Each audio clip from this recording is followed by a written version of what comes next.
Gusto kong ipakilala sa inyo ang isang prutas na malamang ay hindi nyo pa nakikita sa inyong buhay. Pwede pa ngang maging mas madilim na pula kung gusto mo, pero ito ay pwede na rin kainin. Nakatago sa mga liblib na gubat at lihim na taniman ang mga prutas na sobrang bihira. Para bang mga sikreto ng kalikasan. May mga lasa itong parang candy. Wow, tingnan mo yon. Oo, tingnan mo yan. Ang dami din ng prutas na yan. At ang iba na may tila sikat ng araw na may halong anghang. At hindi mo ito matatagpuan sa kahit anong supermarket. Ihanda ang sarili upang tuklasin ang 20 pinakakakaibang prutas na malamang ay ngayon mo lang maririnig. Ang pang-7? Para itong hinugot mula sa isang engkantadong kwento. Bilang 19. Salak. Narinig mo na ba ang salak o tinatawag ding prutas ng ahas? Agad nakapansin-pansin ang balat nitong parang kaliskis. Pero ang matamis at maasim nitong lasa ang tunay na kinagigiliwan ng marami. Katutubo ito sa Java at Sumatra. Ngunit ngayon ay matatagpuan na sa buong Indonesia. Mula Bali hanggang Sulawesi, kung saan may mahigit 30 uri na may sari-saring lasa, mula sa asim hanggang sa matinding tamis. Isa sa mga pinakapaboritong uri ay ang salak pondo mula Yogyakarta, nakilala sa malakas nitong aroma at tamis, kahit pa hindi pa ganap na hinog. Noong kasagsagan nito, noong dekada 90, nakapagtala ang Yogyakarta ng higit 28,000 tonelada taon-taon. Sa Bali naman, ang uri ng salak Bali ay may 15 iba't ibang klase. May nalalasahan na parang suha at ang iba na may gaya ng pinya. Kasing laki ng igos, ang laman ng salak ay malutong at makatas. Ang ilang uri gaya ng salak gading ay mas malapot at matapang, habang ang salak gondok na may malambot at banayad, mainam para sa mas pino at makinis na kagat. Isa itong prutas na kasing kagiliw-giliw sa tekstura tulad ng lasa nito. Bilang 18. Noni. Baka narinig mo na ang noni, isang prutas mula sa punong Morinda citrifolia, nakatutubo sa Timog Silangang Asya at Australasia. Madalas itong binibigyang pansin bilang isang himalang lunas na sinasabing kayang gamutin ang lahat mula sa diabetes at depresyon hanggang almoranas at rayuma. Ngunit sa kabila ng kasikatan nito, wala pang sapat na siyentipikong ebidensya na sumusuporta sa matitinding pangakong ito. Noong taong 1998, napasama pa sa gulo ang Morinda Inc. nang sila'y kasuhan dahil sa pagbebenta ng kanilang Tahitian noni juice bilang isang gamot na wala namang sapat na pruweba. Tinuring pa nga ang produkto bilang isang bagong gamot na walang pahintulot ng mga pambansa at pang-estadong ahensya ng pagkain at gamot. Bagaman mukhang mabilis na lunas ang noni juice, hindi ito ligtas sa panganib. Ilang pag-aaral ang nag-ugnay dito sa pinsala sa atay at iba pang bahagi ng katawan, sanhi ng anthracinones na matatagpuan sa ugat, dahon at bunga ng halaman. Noong 2005, 2 kaso ng matinding hepatitis ang direktang iniuugnay sa pag-inom ng Tahitian noni juice. Sa simula, sinabi ng European Food Safety Authority na hindi sapat ang datos upang mapatunayan ang ugnayan ng noni sa pagkalason ng atay. Pero habang dumarami ang ulat, naging malinaw na may ilang tao na mas sensitibo sa masamang epekto ng prutas sa atay. Bilang 17. Jabuticaba, ang puno ng ubas ng Brazil. Ang jabuticaba, isang punong napaka-espesyal. Para bang mula ito sa isang kwentong pambata. Katutubo ito sa Brazil, lalo na sa mga estado ng Rio de Janeiro, Minas Gerais at São Paulo, at kabilang sa pamilya ng Myrtaceae. Ang madilim na ubeng prutas ng punong ito ay tumutubo mismo sa katawan ng puno, na lumilikha ng kakaiba at nakabibighaning tanawin. Madalas tawaging ubas ng Brazil. Ang mga bunga nito ay maaaring kainin ng hilaw o gawing masasarap na jelly, jam, juin at maging alak. Ang mismong bunga ay isang malaki at makapal na berry. Mga 3 hanggang 4 na sentimetro ang diametro, nakahawig ng slipskin na ubas. Sa ilalim ng mapait at ubeng balat nito, matatagpuan ang makatas na laman na kulay puti o kulay rosas na bumabalot sa 1 hanggang 4 na malalaking buto. Nag-iiba ang hugis ng mga buto depende sa espesye. Ngunit heto ang kakaiba. Ang mga buto ng jabuticaba ay refractory. Ibig sabihin ay hindi na ito mabubuhay pagkalipas ng 10 araw sa karaniwang temperatura. Kaya lalong naging misteryoso ang prutas na ito. Itinatanim na ito sa Brazil mula pa noong panahon bago dumating ang mga Europeo at ngayon ay isa na itong mahalagang produktong agrikultural sa gitna at timog na bahagi ng bansa. Gayunpaman, ang mabagal nitong paglaki at maikling buhay matapos anihin ay malalaking hadlang sa komersyal na pagtatanim sa labas ng Brazil. Kaya't nananatili itong isang espesyal na putahe para sa mga maswerteng makakatikim. Bilang 16, pulasan. Tingnan natin ng mas malapitan ng pulasan. Isang tropikal na prutas na baka siya pang bagong paborito mo. Kabilang ito sa parehong pamilya ng rambutan, lychee, at lungan, at madalas na pagkakamalan itong rambutan dahil sa magkahawig nilang itsura. Pero mas matamis ang pulasan kaysa sa rambutan at lychee. Kaya talaga namang kakaiba ito. Sa kasamaang palad, mahirap hanapin ang prutas na ito sa labas ng Timog Silangang Asya. Ang pangalang pulasan ay mula sa salitang Malay na pulas, na ang ibig sabihin ay pihit, na sakto sa katangian ng prutas na ito. Mainam ang prutas na ito sa sobrang tropikal na kapaligiran, lalo na sa mahal lumigmig na mga lugar na nasa pagitan ng 110 hanggang 350 metro sa taas ng dagat. Nakakatuwang isipin, pero pinakamagandang bunga ng puno ng pulasan ay lumalabas pagkatapos ng mahabang panahon ng tagtuyot sa Malaysia.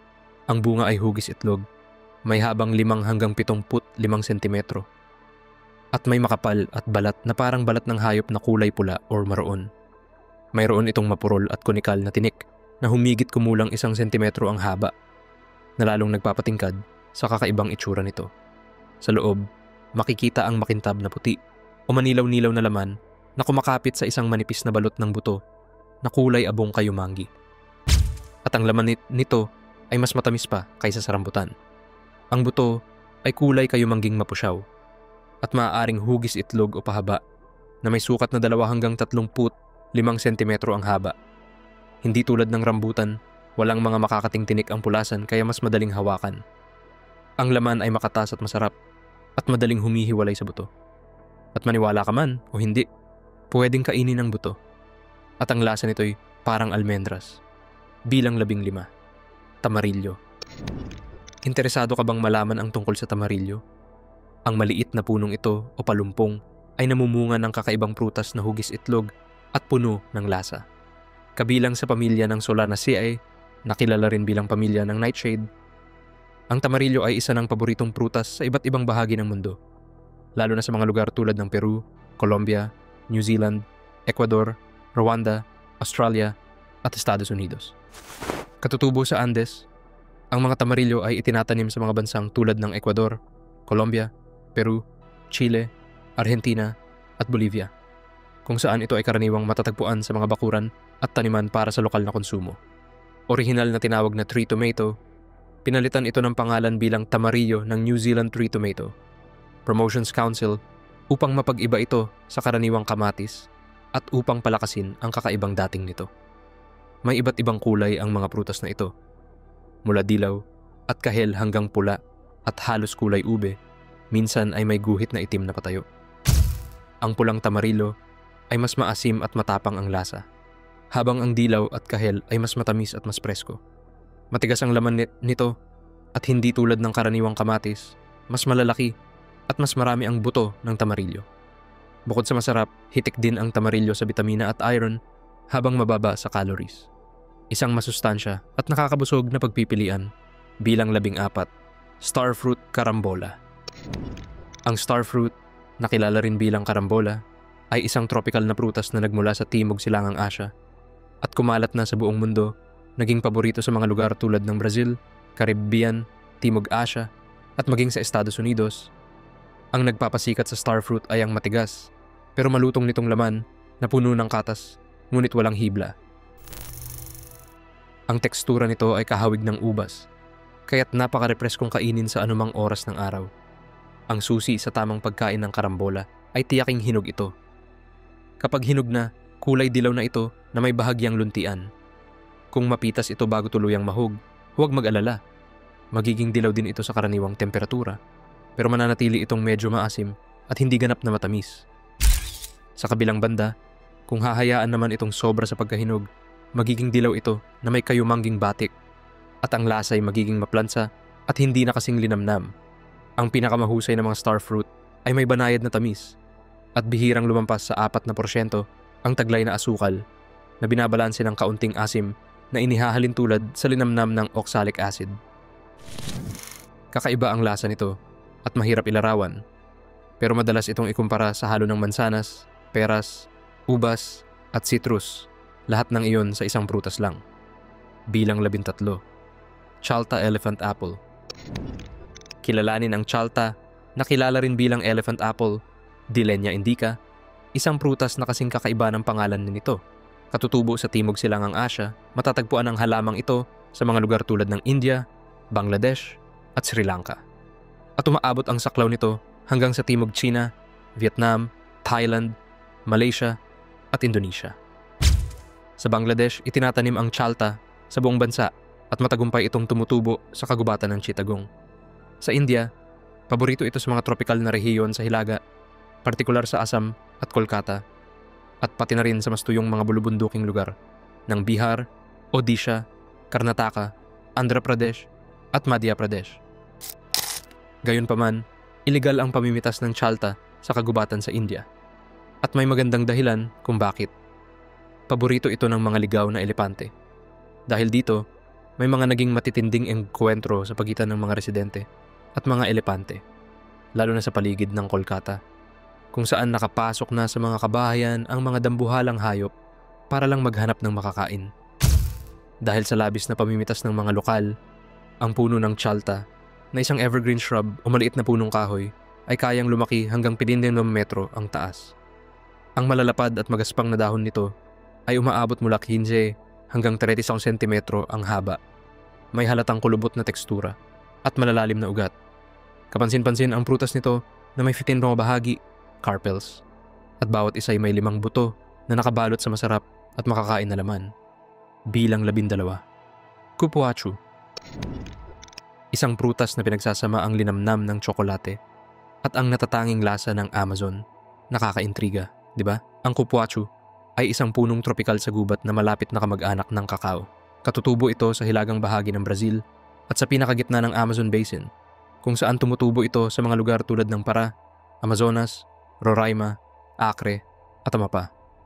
Ang matatangkad na punong ito ay maaaring lumaki mula 5 hanggang 15 metro ang taas at may ilan pang umaabot hanggang 20 metro. Kayumanggi ang balat ng puno at ang malalaki at makakapal nitong dahon ay may habang 25 hanggang 35 sentimetro at lapad na 6 hanggang 10 sentimetro na may 9 o 10 pares ng ugat. Nagsisimula ang kulay ng dahon sa kulay rosas bago ito maging lunti ang madilim. Hindi lang basta prutas ang kupuachu. Ito'y isang masusing sangkap na ginagamit sa mga panghimagas, inumin, at mga matatamis.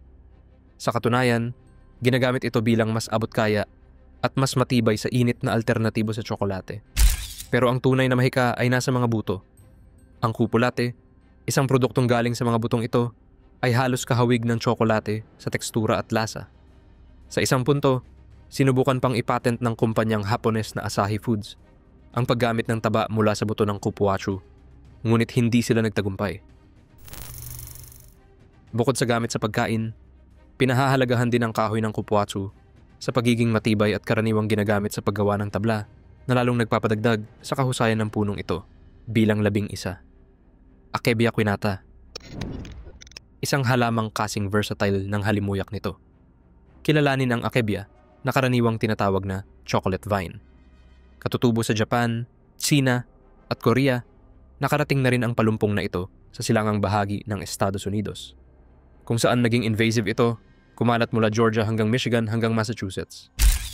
Sa mga pinagmulan nitong bansa, mahusay tumubo ang akebia sa iba't ibang uri ng kapaligiran, mula sa mga burol at bakod hanggang sa mga puno sa gilid ng kagubatan at batis. Ang akebia quinata ay isang gumagapang na evergreen shrub na kayang humaba ng mahigit 10 metro. Palmado ang anyo ng dahon nito na may 5 hugis ellipse o oblong na leaflet na may maliit na hiwa sa dulo. Kapag namumulaklak, nagbibigay ito ng mga bulaklak na may halimuyak ng tsokolate na nagsasama-sama sa mga kumpol, bawat isa ay may 3 o 4 na sepal. Ngunit ang prutas nito ang tunay na agaw pansin. Isang pod na hugis longganisa na may lamang makakain sa loob. Sa loob nito, ang mga buto ay napapalibutan ng matamis na malagalatin na puting laman na kahawig ng laman ng puting dragon fruit. Ang matamis na bahaging ito ay itinuturing na isang panapanahong delicacy sa Japan at kinahuhumalingan dahil sa natatangi nitong lasa. Ang balat naman, bagamat medyo mapait, ay ginagamit bilang gulay. Minsan ay pinalalamnan ng giniling na baka at pinipritong parang lumpia para sa masarap na putahe. Bukod sa pagkain, Ginagamit din ang mga baging ng akebia sa tradisyonal na paghahabi ng basket. At sa tradisyonal na medisina ng Tsina, pinapahalagahan ang prutas na ito sa kakayahang gamutin ang impeksyon sa daanan ng ihi, tumulong sa pagpapasuso, at kahit ang pananakit mula sa rayuma. Isa itong tunay na pambihirang halaman na hindi lang basta masarap, kundi kapaki-pakinabang din bilang 10. Kamay ni Buddha. Nakakita ka na ba ng prutas na sobrang kakaiba? Para bang nabibilang ito sa isang mahiwagang hardin? Iyan ang kamay ni Buddha, na kilala rin bilang fingered citron. Ang kakaibang citrus na prutas na ito, Citrus medica vara sarcodactylis, ay walang karaniwang laman o katas na tulad ng ibang prutas. Sa halip, ang kakaibang anyo nito ang pangunahing tampok. May mahahabang daliri na nakalahad na parang kamay na nakapikit sa pagdarasal. May ilang uri nito na mukhang nakasarang kamao. Pero sa kabila ng matingkad na dilaw nitong balat, ang loob ay nagpapakita ng mapait na puting himaymay. Ang tunay na mahika ay nasa balat nito na may aroma ng bulaklak ng lemon na kayang magpalasa ng kahit anong pagkain na nangangailangan ng citrus zest. Nakakatuwang isipin, pero pwede ring gawing candy ang balat nito at maging isang matamis at malinamnam na merienda. Tulad ng iba pang citrus fruits, masigla ang paglaki ng kamay ni Buddha sa maiinit o banayad na klima. Hinog ito tuwing taglamig at nananatili hanggang mga buwan ng tagsibol. Mas huli itong lumalabas kumpara sa suha, pero kadalasang nauuna naman sa mga dalandan. Ang pangalang kamay ni Buddha ay salin mula sa pangalan nito sa Cantonese, Mandarin, Hapon, Koreano, at Vietnams na nagbibigay diin sa malalim nitong kahalagahang pangkultura. Tradisyonal itong iniaalay bilang simbolikong regalo sa mga Budistong templo, lalo na ang mga uri na may nakasarang daliri na parang kamay sa pagdarasal. Ang prutas na ito ay simbolo ng kagalakan, mahabang buhay, at magandang kapalaran. Kaya't higit pa ito sa isang simpleng prutas. Isa itong sagisag ng positibong enerhiya at biyaya. Ngayon naman, sumisid tayo sa isang bagay na tunay na nakakabighani. Oo, tama ang hula mo. Oras na para sa larawan ng subscriber ngayong araw.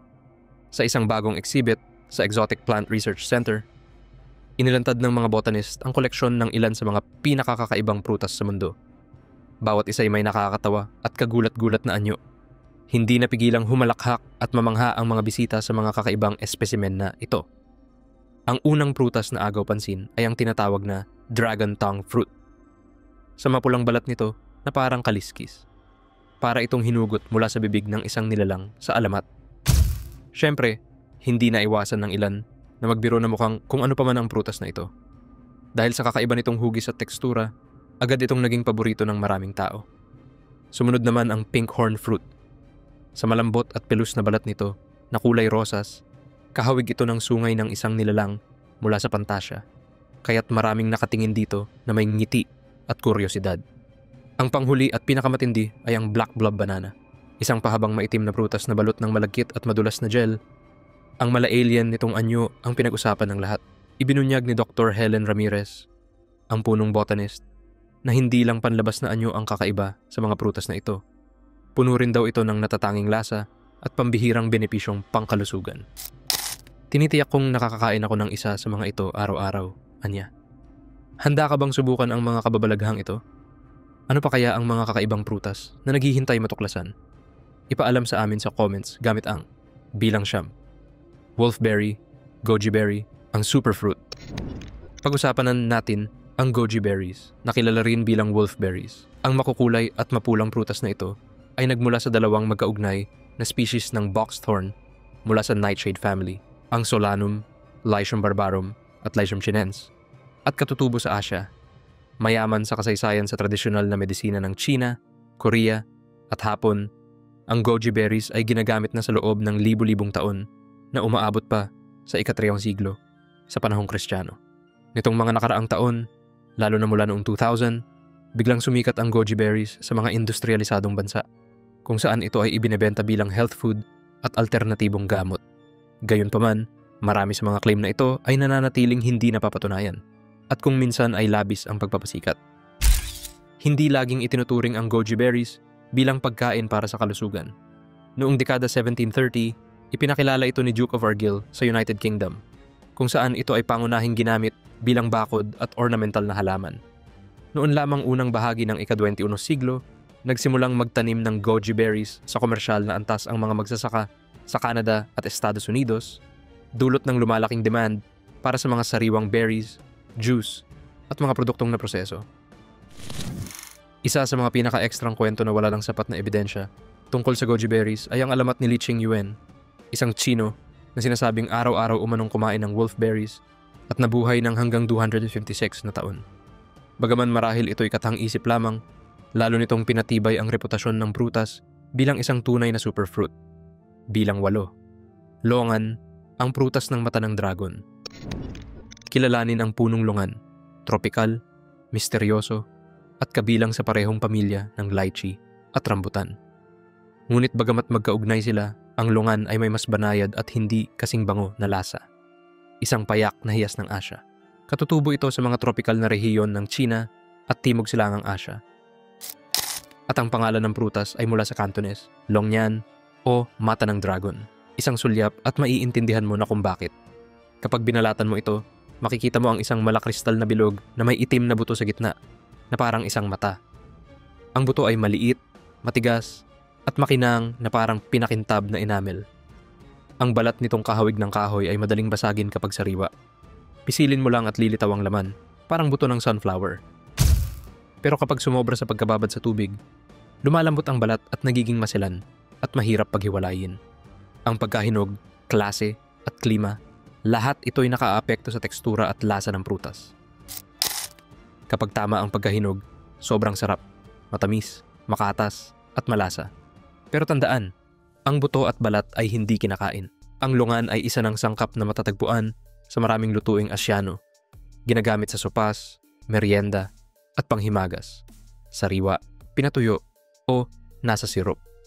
Ang lasa nito, matamis na parang dates, habang ang lychee ay mas maasim at mas makatas, parang kagat sa isang tropikal na ubas.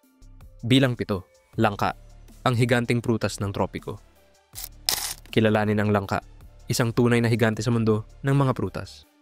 Kilala rin bilang jack tree, ang dambuhalang prutas na ito ay kabilang sa parehong pamilya ng igos, mulberry, at breadfruit, Moraceae. Katutubo ito sa mga kagubatang tropikal ng Western Ghats, sa katimugang India, gayon din sa Sri Lanka, Malaysia, Indonesia, at Pilipinas. Namumulaklak ito sa mabababang lugar sa tropiko at ngayon itinatanim na rin sa mga rehiyong tropikal sa buong mundo. Ang tunay na nagpapakakaiba sa langka ay ang laki nito.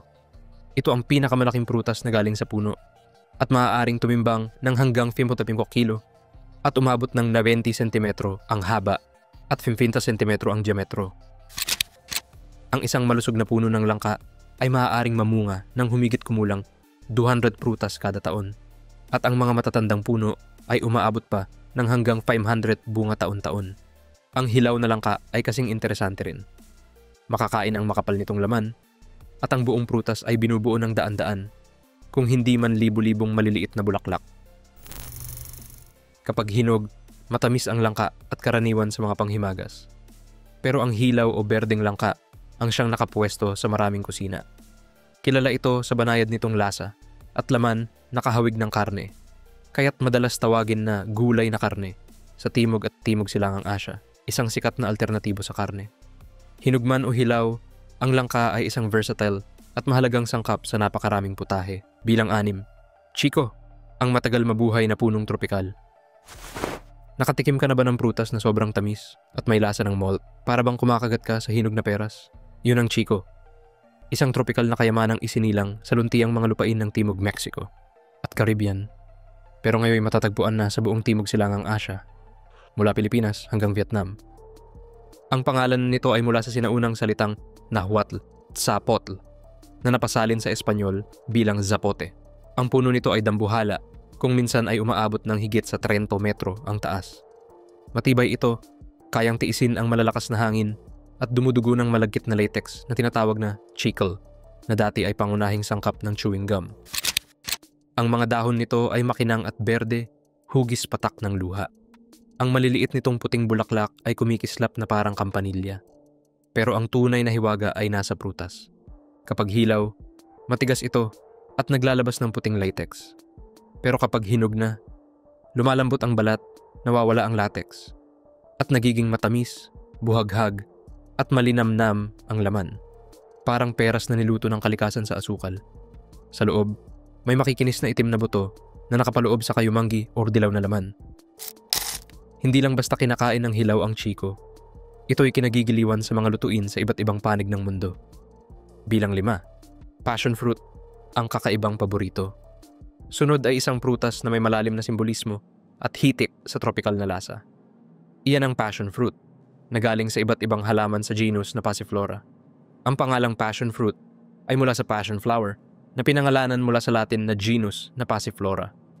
Noong unang bahagi ng 1700s, tinawag ito ng mga misyonero sa Brazil na Flor das Cinco Chagas, na ang ibig sabihin ay bulaklak ng 5 sugat. Isang simbolikong pag-alala ito sa pagpapako at pagkabuhay na muli ni Kristo, kung saan ang iba't ibang bahagi ng halaman ay ipinangalan sa mga aspeto ng pagdurusa ni Jesus. Maaaring bilog o pahaba ang passion fruit, at may iba't ibang kulay gaya ng dilaw, pula, ube, at berde. Ang laman ng prutas ay matamis at puno ng maraming buto, na lahat ay nakalubog sa makatas at malapot na sapal. Ito ang bahagi ng prutas na kinakain at kinahuhumalingan ng marami.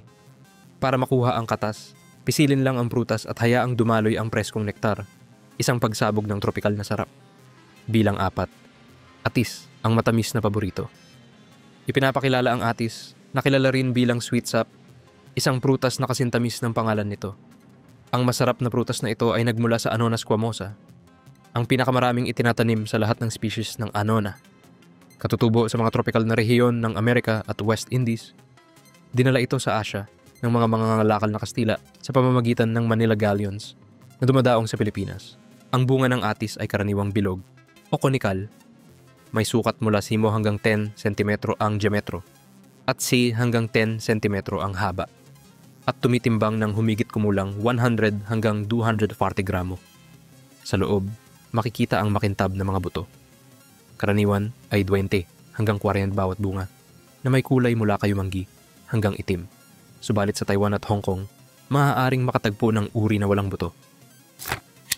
Patuloy ding sumusulpot ang mga bagong kultivar, kabilang ang Taiwan Deoya or Pineapple Sugar Apple na ipinakilala sa Estados Unidos noong 1980. Sikat ang uri na ito sa Taiwan dahil sa tamis ng atis na may kasamang preskong lasa na parang pinya. Bilang 3, kamatsile, ang puno ng maraming gamit. Kilalanin ang kamatsile, isang halamang namumulaklak mula sa pamilyang Fabaceae na katutubo sa baybaying Pasipiko ng Mexico at mga kalapit na kabundukan, pati na rin sa gitna at Timog Amerika. Kilala rin bilang monkey pod, ginagamit din ang pangalang ito sa iba pang halaman tulad ng Samanea saman. Sa tulong ng Manila galleons, kumalat ang halamang ito mula sa orihinal nitong tirahan patungong Caribbean, Florida, Pilipinas at Guam. Umabot pa ito sa Thailand at Timog Asya, kung saan itinuturing na itong invasive. Sa kabila ng pangalan nito, ang kamatsile ay hindi kaano-ano ng tamarind at hindi rin katutubo sa Maynila o Madras. Ang bunga nito ay nasa loob ng mga makakapal na butong may laman na matamis at maasim, na madalas kainin ng hilaw o gamitin bilang pampalasa sa mga ulam na may karne. Sa Mexico, isa ito sa mga paboritong sangkap sa mga cocktail, hinahaluan ng asukal at tubig. Ginagamit din ng mga wask sa hilagang bahagi ng Veracruz at San Luis Potosí, ang iba't ibang bahagi ng puno sa tradisyonal na medisina para gamutin ang sakit sa gilagid, sakit ng ngipin, at maging ang cancer.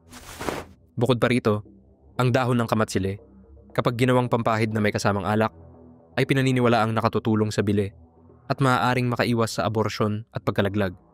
Bilang 2, durian, ang hari ng mga prutas. Ihanda ang sarili para makilala ang durian, na madalas tawaging hari ng mga prutas. Katutubo sa Indonesia, Malaysia, Pilipinas at Thailand, kabilang ang durian sa ilang species ng genus na Durio, kung saan hindi bababa sa 9 ang namumunga ng makakain. Ang pinakasikat sa mga ito ay ang Durio zibetinus, na kinikilala sa buong mundo. Pagsapit ng 1987, nakatala na ang Thailand ng humigit kumulang 300 cultivar, habang ang Malaysia naman ay may tinatayang 100 na uri. Ang dahilan kung bakit kilalang kilala ang durian ay ang laki nito, malakas na amoy, at balat nitong may tinik. Maaaring umabot ng 30 cm ang haba nito, 15 cm ang lapad, at tumimbang mula 8 hanggang 3 kilo. Ang hugis nito ay maaaring pahaba o bilog, habang ang kulay ng balat ay mula berde hanggang kayumanggi, at ang laman ay mula maputlang, dilaw hanggang pula. Pero ang amoy nito ang pinakakontrobersyal. May mga nagsasabing matamis at kaaya-aya ito, pero para sa iba, kamukha raw ito ng nabubulok na sibuyas, turpentine, o kahit paalingasaw ng kanal. Sobrang lakas ng amoy nito kaya't nananatili ito ng ilang araw at sa dami ng nagrereklamo. Ipinagbawal ito sa maraming hotel at pampublikong transportasyon sa Timog Silangang Asya. Sa kabila ng kontrobersyal nitong amoy, itinuturing na napakahalaga ang laman ng durian. Ayon kay Alfred Russel Wallace, isang siyentipikong Briton noong ika-19 na siglo, ang lasa nito ay parang masaganang custard na may matinding lasa ng almond. Maaaring kainin ang laman sa iba't ibang yugto ng pagkahinog at karaniwang ginagamit sa parehong mga malinamnam at matamis na putahe sa buong Timog Silangang Asya. Maging ang mga buto ay maaaring kainin kapag niluto, kaya't masasabing tunay na versatile ang prutas na ito. Bilang isa, yuzu, ang mabangong citrus mula Silangang Asya.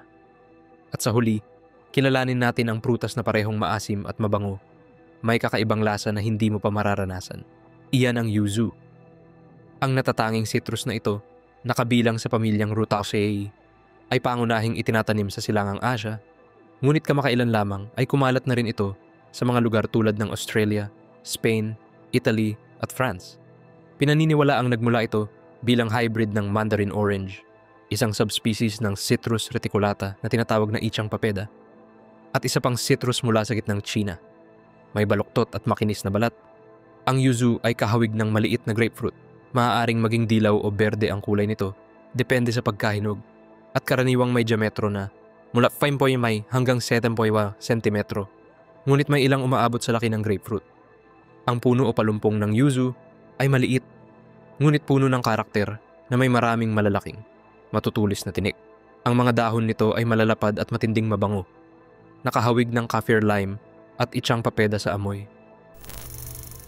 Sa Japan, kung saan mahalaga ang yuzu sa maraming putahe, malaki ang lokal na produksyon.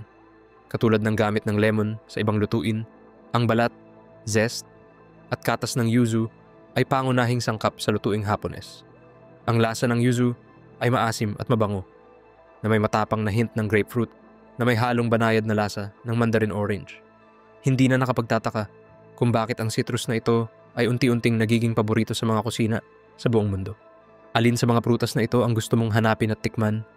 Ibahagi ang paborito mo sa comments. At kung addict ka rin sa kakaiba at masasarap na pagkain, pindutin na ang subscribe button. May paparating pa kaming mga nakakabiglang sikreto sa pagkain